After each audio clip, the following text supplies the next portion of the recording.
A recent development in Google Sheets is a way that makes it even easier to create bar charts. Now, in another video, I showed you how to create bar charts using a table where you summarize the number of cases you have in each category.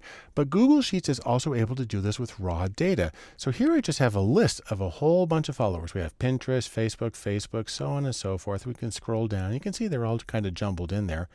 But we don't even have to count them. All I need to do is come over to this, insert chart, click on that, and it creates a bar chart. It counts it all by itself. Now I'm going to still do a couple of things here to clean this one up. I'm going to change the title here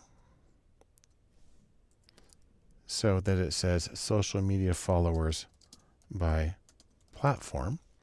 I'm going to get rid of this legend because it's not helpful and takes up a lot of space. I'm going to change this over here to just say followers on the vertical axis. And on the horizontal axis, I don't need that title at all, so I'm going to just delete that.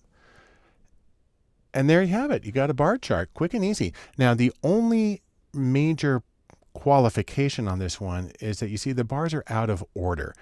What they are is they're in the order that each category first appears in the data. So you can see the very first one is Pinterest, the second one is Facebook, then we scroll down a little bit, we get Twitter.